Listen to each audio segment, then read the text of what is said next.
ரஜினிகாந்த் நடித்து ஹிட்டான ஒரு படத்தில் ஒரே ஒரு காட்சிக்கு நடிகர் விஜயகாந்த் அவர்கள் தூப் போட்டிருந்தார்.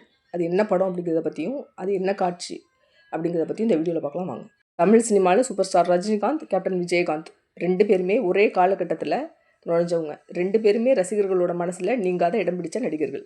இவங்க 2 பேருக்குமே திரையிலையும் சரி நிஜ வாழ்க்கையிலையும் சரி நிறைய ஒற்றுமைகள் இருந்துச்சு. 1980 இருந்து 90 காலகட்டங்களில் தமிழ் சினிமாவில் முன்னணி நட்சத்திரங்களாக 2 பேருமே இருந்தாங்க. பொதுவாக ரஜினிகாந்தை வச்சு ஒரு படம் எடுக்கணும் அப்படின்னு சொன்னால் அதிக பட்ஜெட்டில் தான் எடுக்க முடியும் அப்படிங்கிற கருத்து பரவலாக இருந்துச்சு. ஆனால் ரஜினிகாந்த் நடிக்க முடியாத சில படங்களுக்கு அவரை மாதிரியே திறமை இருக்க, அதே சமயம் குறைஞ்ச பட்ஜெட்டுக்குள்ளே நடிக்கிற நட்சத்திரம் ஒருத்தர் தேவைப்பட்டப்போ இயக்குநர்களோட முதல் தேர்வாக இருந்தது விஜயகாந்த் அவர்கள் தான். இந்த 2 நடிகர்களுக்கும் இருந்த ஒரு விதமான கம்பீரமான தோற்றமும் 2 பேரும் பார்க்க கருப்பாக இருந்தது. இது எல்லாம் இந்த 2 நடிகர்களையும் ரசிகர்களுக்கு நெருக்கமாக்குனுச்சு. ரஜினிகாந்த், விஜயகாந்த் 2 பேருக்கும் நடுப்புற இருக்க ஒற்றுமையை எடுத்துக்காட்டுற விதமாக ரஜினிகாந்த் நடித்து வெளியான பொல்லாதவன் படத்தோட படப்பிடிப்பில் நடந்த ஒரு சம்பவத்தை சொல்லலாம்.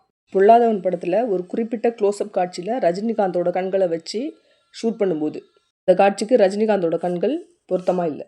யாரோட கண்களை வச்சு இந்த க்ளோஸ்அப் சீனை எடுக்கலாம் அப்படின்னு அந்த படத்தோட இயக்குனர் யோசித்தப்ப விஜயகாந்தோட கண்களை பயன்படுத்தி அந்த காட்சியை எடுத்து முடிக்கலாம் அப்படின்னு சொல்லி முடிவு பண்ணார். முடிவு பண்ணது மாதிரியே விஜயகாந்தோட கண்களை பயன்படுத்தி அந்த காட்சியை எடுத்தும் முடித்தார் அந்த படத்தோட இயக்குனர். இந்த ஒரு விஷயம் 2 பேரும் ஒரே வகையான கதாபாத்திரங்களுக்கு எவ்வளோ பொருத்தமாக இருந்தாங்க அப்படிங்கிறத தெளிவாக எடுத்துக்காட்டுது. திரைத்துறையில் 2 பேரும் வெவ்வேறு பாதைகளில் பயணித்தாலும் ஒருத்தர் மேலே ஒருத்தர் வச்சிருந்த மரியாதை, 2 பேருக்கும் இருந்த திறமை, ஒற்றுமை எல்லாமே 2 நடிகர்களையும் ரசிகர்களோட மனசில் தனி இடத்தை அடைய வச்சிச்சு. ரஜினிகாந்த் சூப்பர் ஸ்டார் அப்படின்னா அதுக்கு இணையாக விஜயகாந்த் கேப்டன் அப்படிங்கிற பட்டத்தோட திரையில் மட்டும் இல்லாமல் நிஜ வாழ்க்கையிலையும் மக்கள் மத்தியில் பெரும் செல்வாக்கையும் அன்பையும் அடைஞ்சு 2 நடிகர்களும் ரசிகர்கள் கொண்டாடுற நட்சத்திரங்களாக மாறினாங்க. பொல்லாதவன் படத்தில் ட்ரெயின் காட்சியில் வர்ற கண்களும் இந்த வீடியோவில் வர்ற விஜயகாந்த் அவர்களோட கண்களும் ஒன்றா அப்படிங்கிறத கமெண்ட் பாக்ஸில் கமெண்ட் பண்ணுங்கள். இந்த வீடியோ உங்களுக்கு பிடிச்சிருந்துச்சுன்னா லைக் பண்ணுங்கள், ஷேர் பண்ணுங்கள், சப்ஸ்கிரைப் பண்ணுங்கள். நன்றி.